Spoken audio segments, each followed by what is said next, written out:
Salam revival, berubah, berkarya, menjadi berkat. Puji Tuhan, ini yang terus menjadi doa kita dan iman kita untuk bisa berubah, berkarya, dan menjadi berkat di dalam Tuhan.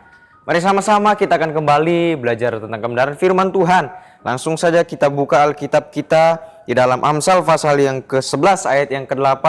Saya memberikan tema renungan pada saat ini yaitu keuntungan hidup benar.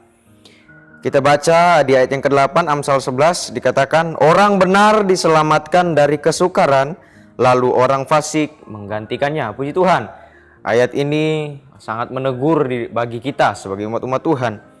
Kalau kita melihat bahwa Allah berjanji akan memelihara, bahkan menyelamatkan umatnya, atau orang-orang yang hidup benar, hidup takut akan Tuhan, yang hidupnya benar sesuai dengan perintah Tuhan, dengan kebenaran firman Tuhan. Kalau kita melihat benar sama juga dengan jujur. Ketulusan orang jujur itu sendiri akan menunjukkan dalam melakukan kewajibannya dan mengerjakan keselamatannya.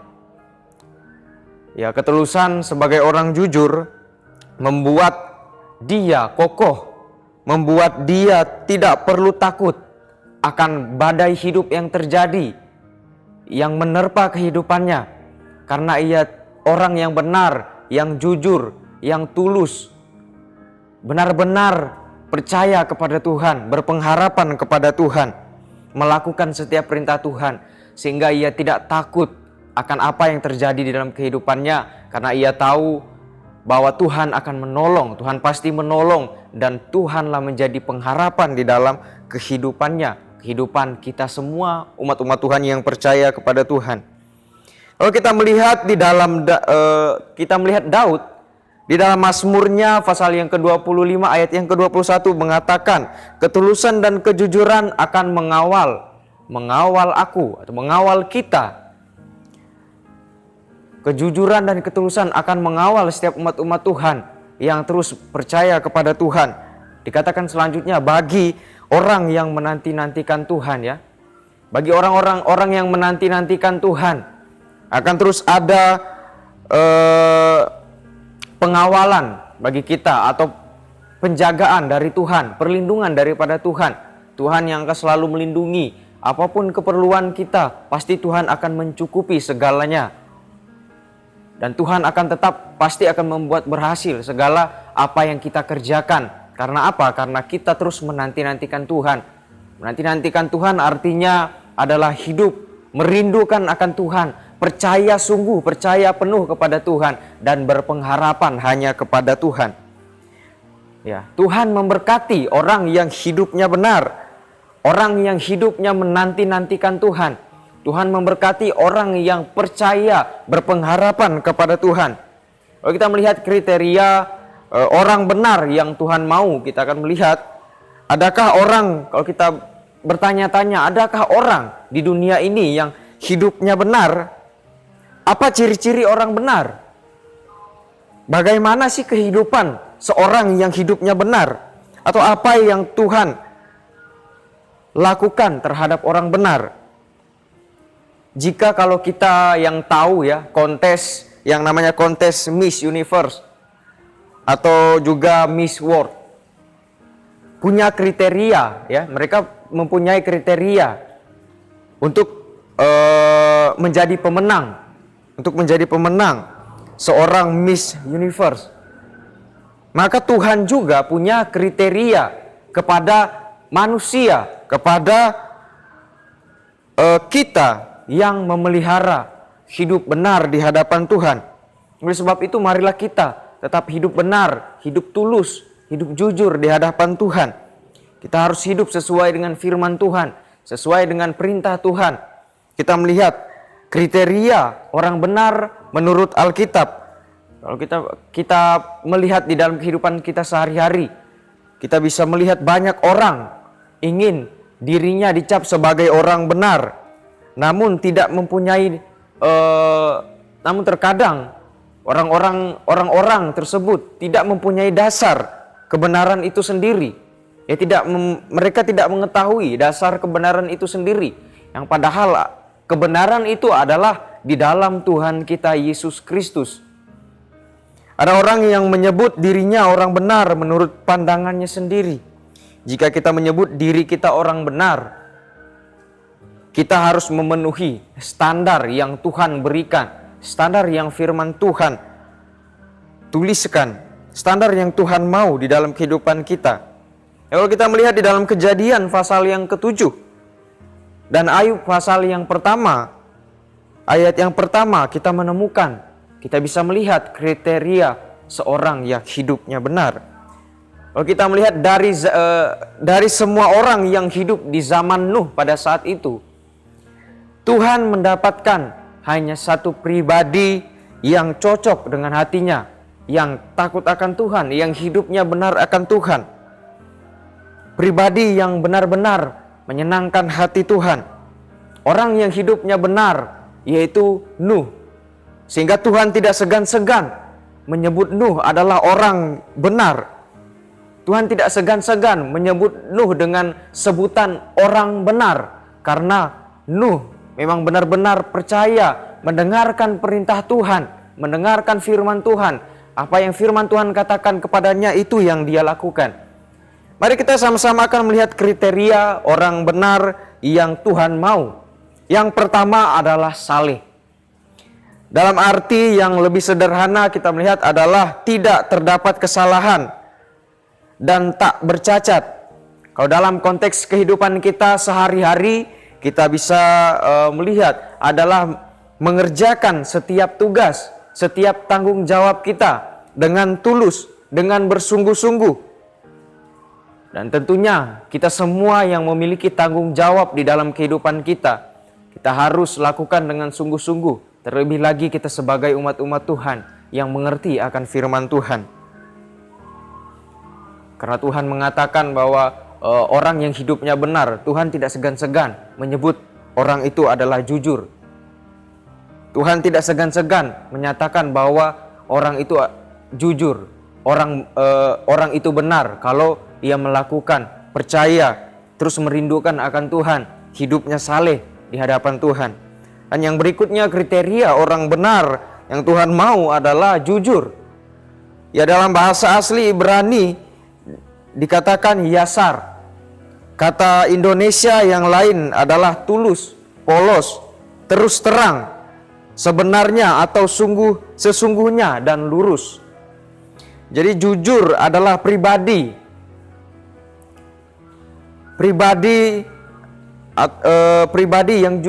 yang baik, pribadi yang jujur. Berbicara yang sebenarnya. Orang yang jujur akan berbicara sesuai dengan faktanya. Pengertian yang lain adalah seorang yang memiliki kepribadian yang kuat, tidak mudah dipengaruhi atau tergoda dengan teguh memegang dan menjalankan prinsip kebenaran firman Tuhan. Firman Tuhan, apapun yang terjadi, apapun risikonya, ia akan tetap memegang prinsip firman Tuhan. Hidup jujur, berkata jujur dalam kehidupannya. Dalam hidupnya selalu mengutamakan Tuhan, lebih taat kepada Tuhan daripada sesama manusia. Sebagai umat-umat Tuhan, maka kita harus lebih taat dengan firman Tuhan yang Tuhan sampaikan kepada kita. Kita harus lebih taat dengan apa yang Tuhan katakan kepada kita. Jangan mau kita untuk tergoda dengan godaan-godaan dunia, godaan-godaan sesama kita yang tampaknya enak, tetapi yang sebenarnya Tuhan tidak suka. Oleh sebab itu, biarlah kehidupan kita lebih mendengarkan apa yang firman Tuhan katakan, apa yang menjadi perintah Tuhan di dalam kehidupan kita. Itulah yang Tuhan mau. Dan kriteria yang berikutnya yang Tuhan mau adalah takut akan Tuhan. Kita harus takut akan Tuhan. Dalam takut akan Tuhan bukan berarti takut mati, atau takut gagal, atau takut kecelakaan, atau takut tidak mendapat apa-apa, takut kegelapan, takut neraka dan lain sebagainya. Takut yang dimaksud di sini adalah takut karena mengenal siapa Allah sebenarnya, siapa Tuhan sebenarnya. Dia yang menciptakan langit dan bumi. Dan yang dimaksud juga takut akan Tuhan adalah mengenal perbuatan dan karya Allah yang besar, yang Ia kerjakan di dalam kehidupan kita, di dalam dunia ini melalui firman-Nya. Dan berikutnya, mengenal siapa kita. Tuhan sudah mengetahui kita, Tuhan mengenal kita dari sebelum kita terbentuk, sebelum kita ada di dunia ini, dan sesudah kita ada, dan sampai kehidupan kita di masa depan. Tuhan sudah mengetahui semuanya yang akan terjadi di dalam kehidupan kita. Maka dari itu kita harus takut akan Tuhan. Kita harus mengenal benar-benar siapa Tuhan di dalam kehidupan kita. Dan yang terakhir dikatakan, yang Tuhan mau adalah jauhi kejahatan. Sebagai umat Tuhan, maka kita pasti mengetahui yang mana yang benar, mana yang jahat. Tentunya kita harus mengambil jalan yang benar, jalan yang baik, dan jauhi kejahatan, jauhi hal-hal yang tidak baik. Kalau kita melihat contoh Alkitab, yaitu Yusuf, ia hidupnya tetap benar di hadapan Tuhan. Meski banyak cobaan, rintangan yang terjadi dalam kehidupannya. Dan ketika ada godaan yang datang di dalam kehidupannya, ia memilih jalan yang benar, ia menjauhi kejahatan itu, ia tidak melakukannya. Dan pada akhirnya Yusuf berhasil di dalam kehidupannya. Dan itu juga yang Tuhan mau, Tuhan inginkan, dan yang harus kita lakukan di dalam kehidupan kita. Dan kalau kita melihat, kita bandingkan dengan kehidupan orang fasik, orang yang kehidupannya jahat, yang tidak mengenal akan firman Tuhan, tidak mengerti akan firman Tuhan, mereka akan mengalami kesengsaraan. Kalau kita melihat tadi dikatakan bahwa orang benar diselamatkan dari kesukaran, lalu orang fasik menggantikannya. Kita yang hidup benar akan terhindar, akan diselamatkan oleh Tuhan dari kesukaran. Tetapi orang yang tidak hidup benar, orang yang jahat, maka akan menerima hidup yang susah, hidup yang sulit. Kesukaran terjadi dalam kehidupannya. Ya, kalau misalnya kita melihat dalam dunia ini, kita melihat orang yang tidak mengenal Tuhan, orang yang hidupnya tidak mengerti akan firman Tuhan, enak-enak saja, hidupnya bahagia, bergelimang harta dan lain sebagainya. Kita harus mengingat, harta yang ada di dunia ini hanyalah sementara. Tetapi kalau kita yang percaya kepada Tuhan, orang yang benar di dalam Tuhan, hidupnya melakukan firman Tuhan, maka ia akan menerima harta yang kekal, yang sebenarnya yang Tuhan berikan di dalam kehidupan kita. Harta yang kekal, kehidupan yang bahagia, yang kekal bersama dengan Tuhan. Dan kalau kita melihat Alkitab katakan, Yesaya pasal 6 ayat 19b dikatakan, tidak akan ada kedengaran lagi bunyi tangis dan bunyi erang pun. Wahyu 21 ayat 4 dikatakan, dan ia akan menghapus segala air mata dari mata mereka, dan maut tidak akan ada lagi. Tidak akan ada lagi perkabungan atau ratap tangis atau duka cita, sebab segala sesuatu yang lama itu telah berlalu. Ketika Tuhan datang menjemput kita kali yang kedua, dan ia mendapati kita hidup benar, hidup saleh di dalam Tuhan, maka kita akan menerima berkat yang besar, hidup yang kekal bersama dengan Tuhan, kehidupan yang bahagia, tidak ada lagi tangis, tidak ada lagi duka cita, melainkan kebahagiaan bersama dengan Tuhan. Tetapi orang fasik akan menerima hidup yang sengsara ketika Tuhan datang kali yang kedua. Dan biarlah kita orang yang benar hidup terus selalu merindukan akan Tuhan, hidup yang saleh, hidup yang jujur, takut akan Tuhan dan menjauhi segala kejahatan, sehingga kita pasti akan menerima berkat yang Tuhan berikan di dalam kehidupan kita. Puji Tuhan, demikian kebenaran firman Tuhan. Terima kasih Bapak Ibu Saudara yang telah mengikuti Renungan 79. Kiranya dapat menjadi berkat bagi kita semua.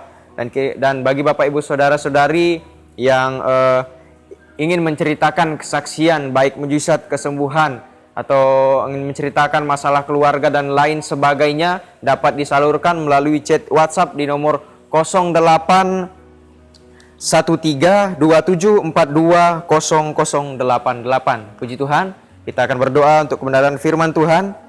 Terima kasih Tuhan Allah Bapa yang bertata di dalam kerajaan surga, puji syukur kami naikkan kepadamu. Terima kasih Tuhan, kepadamulah kemuliaan ya Tuhan. Oleh karena kasih-Mu, oleh karena setia-Mu, sebab kasih-Mu hebat atas kami umat-Mu, dan kesetiaan-Mu Tuhan untuk selama-lamanya Tuhan. Terima kasih Tuhan, kami terima firman-Mu dan kami mau hidup benar di dalam Engkau Tuhan. Di dalam nama Tuhan Yesus Kristus, haleluya, amin.